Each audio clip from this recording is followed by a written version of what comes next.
Nous sommes en liaison avec Bruce Whitfield à Johannesburg, un journaliste de Talk Radio 702 qui a couvert cette période de la fin de l'apartheid et de la transition vers la démocratie en Afrique du Sud il y a 20 ans. Alors Bruce, quelle est l'atmosphère ? Même si les Sud-Africains sont très tristes aujourd'hui d'apprendre son décès, on était préparé à cette issue depuis quelque temps. Donc oui, il y a de la tristesse, mais il y a aussi de grandes manifestations de joie. On célèbre sa vie devant sa maison de Houghton, qui se trouve à quelques kilomètres derrière moi, où il est mort la nuit dernière. Des enfants ont déposé des fleurs, des gens chantent. Il y a une atmosphère de joie dans la célébration de la vie bien remplie qu'a eu cet homme. Si on regarde 20 ans en arrière, même dans les années qui ont suivi la libération de Nelson Mandela, l'Afrique du Sud était proche de la guerre civile. Alors qu'a-t-il fait pour éloigner son pays du précipice ? Il y a eu un moment charnière, l'assassinat en avril 1993 du chef du Parti communiste sud-africain de l'époque, Chris Hani. Il a été abattu par un immigré polonais, Janusz Walusz.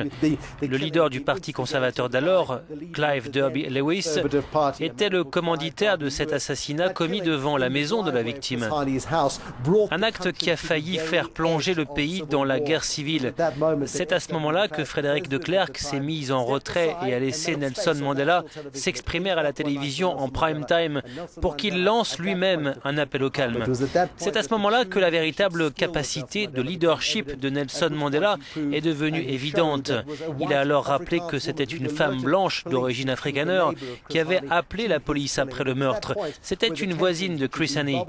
Les tensions étaient alors à leur apogée. Il semblait qu'une guerre civile de grande ampleur était sur le point d'éclater et pourtant la situation a commencé à s'apaiser. Et Nelson Mandela a été en mesure, alors qu'il n'était pas encore président, d'éloigner son pays de l'abîme pour qu'il prenne le chemin d'un règlement négocié. Les négociations en vue d'un accord se sont alors accélérées et ont conduit à des élections générales en avril 1994 qui ont placé Nelson Mandela à la tête du pays. Et depuis son accession au pouvoir, dans quelle mesure les choses ont-elles changé ? Quel est l'héritage de Mandela ? De mon point de vue, Nelson Mandela, après la joie qu'a procuré cette transition pacifique, devait être quelque peu déçu de l'Afrique du Sud qu'il a laissé derrière lui. Dans ce pays, les divisions raciales sont beaucoup moins fortes qu'il y a 20 ans, mais le fossé entre les riches et les pauvres n'a jamais été aussi large.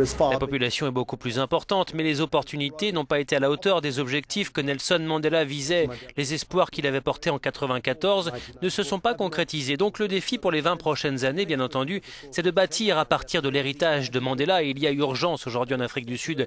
On constate une grande insatisfaction en matière d'emploi, les divisions raciales restent très prégnantes. C'est pour ces raisons que dans les 2 prochaines décennies, il nous faut poursuivre la voie tracée par Mandela. Ce serait dommage de renoncer à ce qu'il nous a laissé. Bruce Whitfield de Talk Radio 702 à Johannesburg, merci beaucoup pour cette interview. Alistair, thank you very much.